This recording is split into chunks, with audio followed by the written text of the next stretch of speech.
Hey guys, Uncommon Ramen here. Before I go into the main content of the video, I wanted to reach out to all of the folks that have been watching my videos recently and just say thank you. I appreciate all of the views. It's been kind of crazy. My last video was absolutely the most successful video that I have ever posted, so that was really cool. So I just wanted to say, hey, I appreciate everyone. On that note, I also want to throw out there that next Tuesday, the schedule might change a tiny bit, just as a one-off, because I will be getting surgery and I don't know how I'm going to feel when I get back that day. So I don't know if I will be able to get the content up. I'm going to try and do a pre-recorded video so that all I have to do is post it. But that is all contingent on whether I'm feeling well enough to get it posted. So don't be surprised if next Tuesday we don't get a video right off the bat. It might come later that week. With all of that out of the way, let's jump back into some TCG Tuesday. We're going to look at MetaZoo again, not surprising. But today we're going to take a look at a different card. We're going to look at Dingbelle. All right, so this is Dingbelle. He's kind of crazy. I'll explain that as we go. But before we do that, we're going to look at another card from Magic the Gathering. For those of you who play Standard, you'll remember this card because it was in Mono Green Stompy for a very long time. And it has some similarities, and there's reasons why this was in Standard for as long as it was. It's very versatile. It is incredible for early game, a 1-2 drop. It is incredible for mid game, and it is maybe not incredible. In either case, it's just really good. It's really good in early game. It's really good in mid game, and it's really good in late game because of the X right there. Meaning that it comes in kind of as what you need it when you need it. Not to mention that it has, trample, protection from multicolored, and reach. So let's talk about why that is really great here just the same. With some minor things that make it a little bit better. In truth, mid-game, early game, late game, if we're only talking, 70 life points, it's actually not that crazy. There are a lot of beasties in this game that have far more life points than that, but it's not really that makes this one crazy. So let's just jump into the dichotomy here. So you'll notice that it costs X lightning energy, so that's whatever you pay for it, and then it has 10X life points, which is basically 10 times the number of spark counters that go on it. So for every lightning energy you spend on this, you're going to put a spark counter on here. So if you spend, 3 lightning energy, this guy, or not energy, my bad, lightning aura on this, it's going to come in with 3 spark counters, which means it has 30 life points. It also means that its attack is 30 damage as opposed to the 10. So why is that crazy? There's a couple reasons. First, let's read its attack. So we got Wrench Attack here. Wrench Attack says it deals 10x damage where for every spark counter on this page, or 10x damage, obviously augmented by spark counters. And then it says for every spark counter on this page, placed a Lightning Beastie token with 20 life points and 10 damage attack onto the arena, fatigued.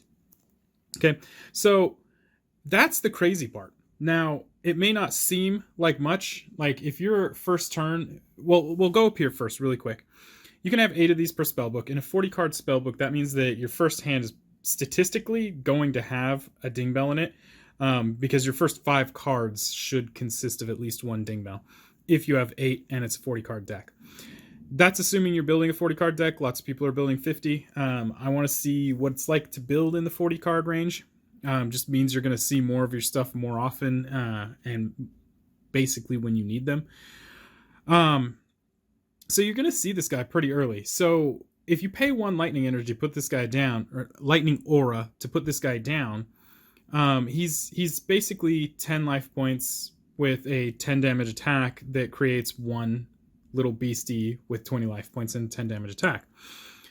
That's pretty good early game for kind of whittling away at things. So if he's not the only beastie on the table, it can help. I'm not going to say that it's extremely powerful, but early game, you don't need it to be extremely powerful. This guy actually shines as you get towards the mid game, and it actually really shines when you have things like Lightning Glass and Chaos Crystal, because both of these cost 0 resources to put into play, and they both create aura that you need. So in this case, it creates 2 lightning aura. In this case, it creates 3 aura of whatever type you choose. So even if you got this first turn, that means the first Dingbelle you're playing is actually going to be coming out with 6 spark counters on it, which means that it's going to end up being 60 life points, 60 damage every time it attacks, and it creates 6 little Dingbelle tokens every time it attacks.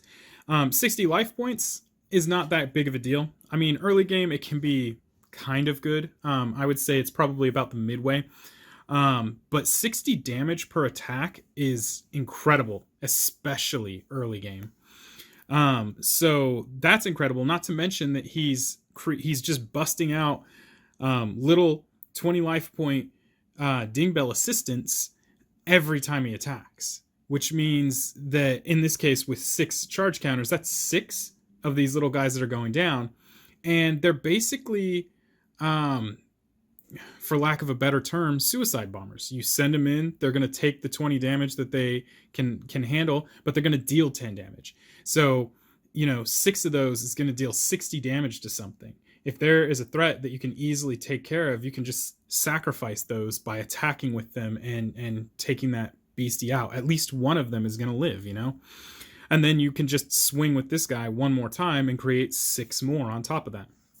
So that's just early game if you manage somehow to get your Chaos Crystal and your Lightning Glass in your opening hand. Again, if you're running a 40 card deck, there's pretty high chances you're going to pull at least the Lightning Crystal, because you can run 2 of those per spell book.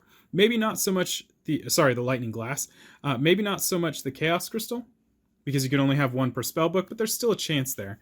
And even if you don't draw those, it still pairs well with this card, Ball Lightning, which you can only have 3 in your spell book at any given time, which is fine.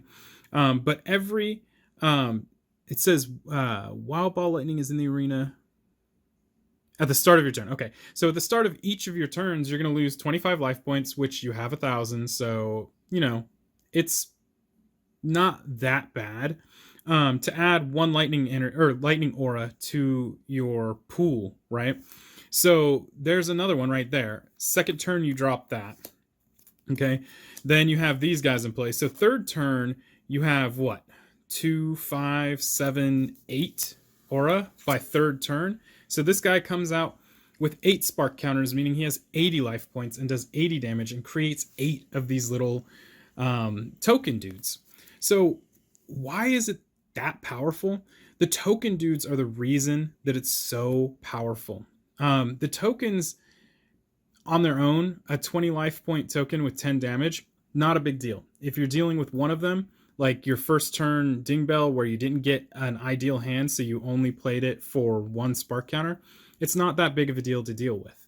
It's when you start playing in that mid to late game where they're creating 8 to 10 tokens every time they swing in, and 80 life points is still enough to deal with that you have to find something that's going to kill it in one shot, so it can keep doing that. So it can create a wall for you, but at the same time, what it can create is these tiny little dudes that are going to deal 10 damage a piece, and yeah, they're probably going to die, but more often than not, you're going to have enough of them to also take something down or some multiple things down with them, which is crazy.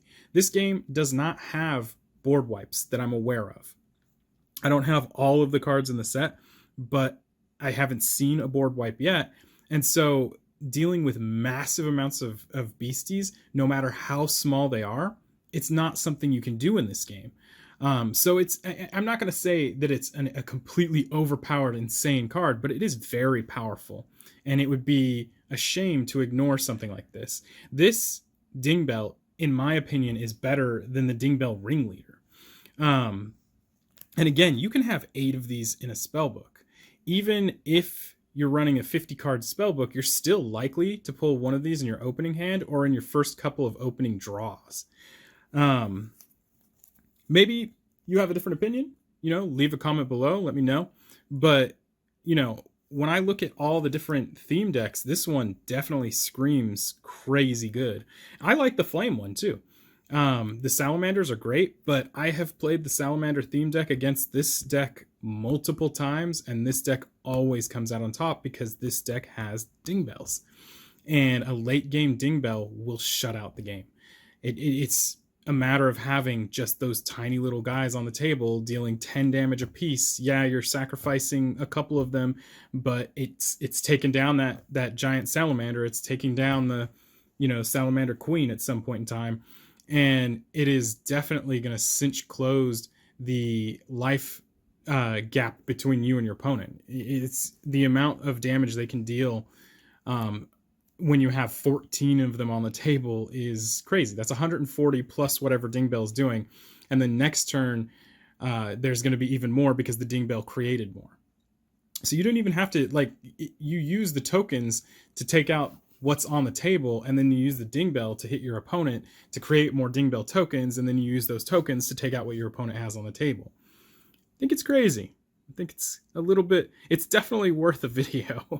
It does not have any fourth wall effects up here, or sorry, traits up here or fourth wall effects right here, but it does have its own fourth wall effect that beyond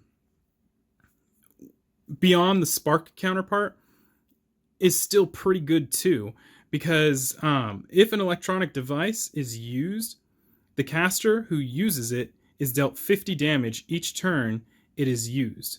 So that means your cell phones, that means your watch, that means lots of different things. If you're using any kind of electronics while playing the game, you just lost 50 life points. And that doesn't seem like much, especially after I was talking about ball lightning dealing 25 damage to you every turn, but it can add up. And it's those little things, those little chip damage that will help you win the game in the first place.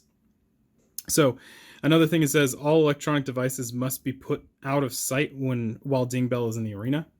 So that's not super hard. If you're the one playing it, just put your cell phone in your pocket and leave it in your pocket until the end of the game. It's harder for everybody else, because if you're playing in an area with TVs, how are you going to play the Dingbelle? But you'll have to figure it out. But that's where I stand on this. Dingbelle is pretty crazy good when you pair it with really great cards like Lightning Glass, Ball Lightning, Chaos Crystal, things like that. It is incredible in a smaller deck. When you have 40 cards, you're almost guaranteed to get one in your starting hand. When you have such a small deck, you're going to receive your Chaos Crystals and your Lightning Glasses so much earlier, which makes this a really hard beastie to deal with. And then, like I said, Ball Lightning is just a great way to add more aura to your pool so that you can dump it into the Dingbelle. I still think I would run the Dingbelle Ringleader, but I think the Dingbelle is just a better card. You can only run one Dingbelle Ringleader anyway, so why not put it in there? But there's your Dingbelle Ringleader. The fact that it fetches the Dingbelles back is another thing too. Once your Dingbelles are dead, especially like your early game Dingbelles, the ones with like 10 to 30 HP, 10 to 50 HP, you just fetch him back with his power and throw him back on the field with 70, 80, 90 life points. Pretty crazy. Big Wrench gains +5 damage for each spark counter in the arena. Big Wrench has a potential of being pretty powerful, but again, the tokens that this creates is really what puts this over the top. There's just no way to deal with that many tokens. So anyway, If you have any comments, leave them below. I'd love to hear from you guys. All the comments that I've been receiving have been really great. Some of them have been corrections, and I really appreciate any of the corrections that have been given. And other comments were just different sides of the story, or different views that people have of the opinions that I have, and I love that. I'm really happy to see those. So again, maybe you have a different opinion about this Dingbelle phenomena, but that is just how I feel. Let me know. And if you like the video, go ahead and like, and please subscribe. I appreciate every one of you that subscribes. And until next time, guys, peace.